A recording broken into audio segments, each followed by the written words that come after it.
Hi friends, welcome to mister Pasam Sandeep YouTube channel. ಇವತ್ತು ನಾವು ಸಂಸ್ಕೃತಿ ನಗರಿ ಮೈಸೂರಿಗೆ ಹೋಗ್ತಾ ಇದೀವಿ ನನ್ನ ಫ್ರೆಂಡ್ಸ್ ಜೊತೆ.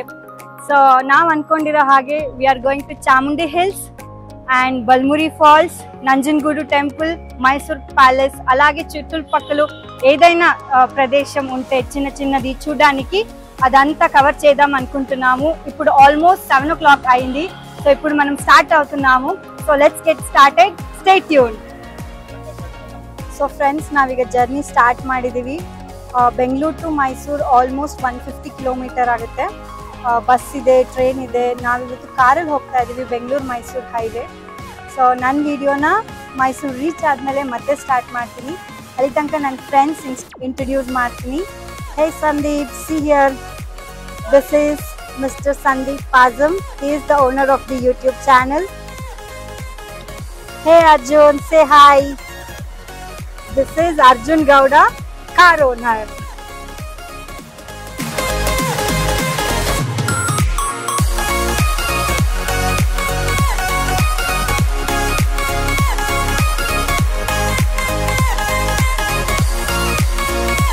ಫ್ರೆಂಡ್ಸ್, ನಾವು ಮೈಸೂರು ಅಂತೂ ರೀಚ್ ಆದ್ವಿ.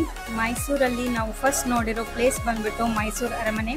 ಇದು side view of Mysuru palace. Mysuru palace ಸುತ್ತ ಗ್ರೀನ್ ಆದ ಗಾರ್ಡನ್ ಇದೆ. ಸೊ ಹಾಗೆ ಒಳಗಡೆ ಹೋಗ್ತಾ ಇರಬೇಕಾದ್ರೆ ನಮಗೆ ಇಲ್ಲೊಂದು ಹಾಲ್ ಕಾಣುತ್ತೆ. ಬರೀ ಇದು ಹಾಲ್ ಒಂದೇ ಅಲ್ಲ, ನಿಮಗೆ ಇಲ್ಲಿ ಮೈಸೂರು ಅರಮನೆ ಒಳಗಡೆ ರಾಜರು ಯೂಸ್ ಮಾಡ್ತಾ ಇದ್ದಂಥ ಅವ್ರದ್ದು ಡ್ರೆಸ್ಸಸ್ ಆಗಿರ್ಬೋದು, ಸಿಲ್ವರ್ ಮೆಟೀರಿಯಲ್ ಆಗಿರ್ಬೋದು, ಅಥವಾ ಪೇಂಟಿಂಗ್ಸ್ ಆಗಿರ್ಬೋದು, ಎಲ್ಲನೂ ನೋಡೋಕ್ಕೆ ನಿಮಗೆ ಅವಕಾಶ ಇರುತ್ತೆ. ಸೊ ನಿಮಗೆ ಇದು ಮೈಸೂರು ಪ್ಯಾಲೇಸ್ ಬಗ್ಗೆ ಡೀಟೇಲ್ ಆದ ವಿಡಿಯೋ ಬೇಕು ಅಂದರೆ ನಮ್ಮ ಚಾನಲಲ್ಲಿ ಹೋಗಿ ನೋಡ್ಬೋದು. Complete video about Mysuru palace ನಿಮಗೆ ಸಿಗುತ್ತೆ. ಇದು ಒಂದು ಅಂಬಾರಿ. ಈ ಅಂಬಾರಿ ಎಷ್ಟು ಮುಖ್ಯವಾಗಿರುತ್ತೆ ಅಂದರೆ, ಮೈಸೂರು ದಸರಾ ಟೈಮಲ್ಲಿ ಅಂಬಾರಿ ಒಳಗಡೆ ತಾಯಿ ಚಾಮುಂಡೇಶ್ವರಿನ ಕೂರಿಸ್ಬಿಟ್ಟು ಆನೆ ಮೇಲೆ ಮೆರವಣಿಗೆ ಮಾಡಿಸ್ತಾರೆ. ಇದು ನೀವು ಲೈಫಲ್ಲಿ ಒಂದು ಸತಿ ಆದರೂ ನೋಡಲೇಬೇಕಾದ ಒಂದು ಮೂಮೆಂಟ್ ಆಗಿರುತ್ತೆ. ಸೊ ಇದು front view of Mysuru palace.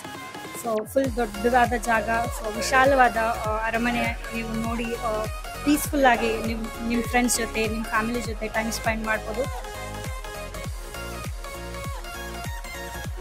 ನಿಮಗೆಲ್ಲ ಮೈಸೂರು ಪ್ಯಾಲೇಸ್ ಇಷ್ಟ ಆಯಿತು ಅಂತ ಅನ್ಕೋತೀನಿ. ಹಾಗೆ ನಾವು ನೆಕ್ಸ್ಟ್ ಹೊರಟಿದ್ದು ನಂಜನಗೂಡು. ಮೈಸೂರಿಂದ ಸುಮಾರು 25 ಕಿಲೋಮೀಟರ್ ದೂರದಲ್ಲಿದೆ.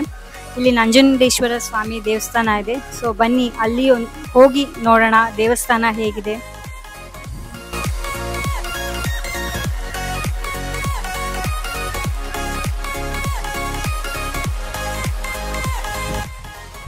ಸೊ ಫ್ರೆಂಡ್ಸ್, ನಾವೀಗ ನಂಜನಗೂಡು ರೀಚ್ ಆಗಿದ್ದೀವಿ.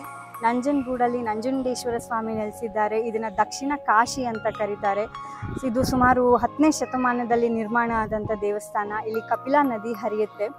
ಸೊ ನಮಗೆ ಒಳಗಡೆ ಪರ್ಮಿಷನ್ ಸಿಗದೇ ಇರೋ ಕಾರಣ ನಾವು ಒಳಗಡೆ ಶೂಟ್ ಮಾಡೋಕ್ಕಾಗಲಿಲ್ಲ.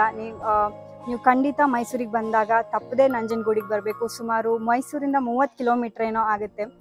ಇದು ನಂಜುಂಡ ಸ್ವಾಮಿನ ಶ್ರೀಕಂಠೇಶ್ವರ ಅಂತ ಕೂಡ ಕರೀತಾರೆ. ಶಿವನು ನಂಜನ್ ಕುಡಿದಾಗ ಮಾತೆ ಪಾರ್ವತಿ ಆ ನಂಜನ್ನು ಶಿವನ ಕಂಠದಲ್ಲಿ ಬಂಧಿಸುತ್ತಾಳೆ. ನಂಜನ್ನು ಉಂಡು ಶಿವನಿಗೆ ನಂಜುಂಡ ಮತ್ತು ನಂಜಾಗಿದೆ ಕಂಠಕ್ಕೆ ಶ್ರೀಕಂಠವೆಂದು ಹೆಸರಾಯಿತು. ಇದು ಈ ದೇವಸ್ಥಾನದ ಇತಿಹಾಸ. ತಪ್ಪದೆ ಬಂದು ನಂಜುಂಡೇಶ್ವರನ ಆಶೀರ್ವಾದಕ್ಕೆ ಪಾತ್ರರಾಗಿರಿ. ಈಗ ನೀವು ನೋಡ್ತಾ ಇರೋದು ನಂಜನಗೂಡು ದೇವಸ್ಥಾನದ ಹೊರಗಡೆ ವಿಭಾಗ. ಈ ದೇವಸ್ಥಾನಕ್ಕೆ ಸುಮಾರು 400 ವರ್ಷಗಳ ಇತಿಹಾಸ ಇದೆ. ತುಂಬ ದೊಡ್ಡದಾದ ದೇವಸ್ಥಾನ. ನಾವು ಮಧ್ಯಾಹ್ನ ಹೋಗಿದ್ರಿಂದ ನಮಗೆ ದೇವಸ್ಥಾನದ ಪ್ರಸಾದ ಕೂಡ, ಅನ್ನ ಪ್ರಸಾದ ಕೂಡ ಸಿಕ್ತು. ದೇವಸ್ಥಾನದ ಪ್ರಸಾದ ತಗೊಂಡು, ದೇವರ ಆಶೀರ್ವಾದ ತಗೊಂಡು ನಾವು ನೆಕ್ಸ್ಟ್ ಹೊರಟಿದ್ದು ಚಾಮುಂಡಿ ಬೆಟ್ಟಕ್ಕೆ.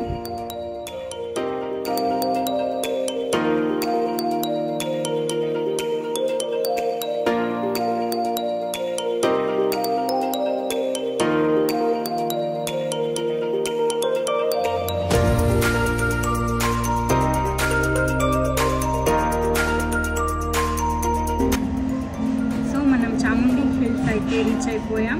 ఇప్పుడు మీరు చూస్తున్నది చాముండేశ్వరి టెంపుల్.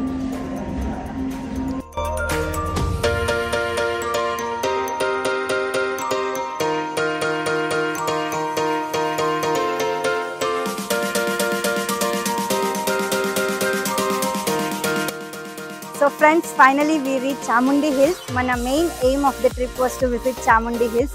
అమ్మవారి దర్శనం అయింది. దర్శనం అయితే బాగా జరిగింది. మన కర్ణాటకని కాపాడుతున్నది ఇదే అమ్మవారి. శక్తిపీఠలో ఒక్కటైనది ఈ అమ్మవారి. సో ప్రతి దసరాలో అమ్మవారి జంబూ సవారీ జరుగుతుంది. మీ జీవితంలో ఒక్కసారి అయినా అమ్మవారి దర్శనం చేసుకొని ఆశీర్వాదం పొందండి.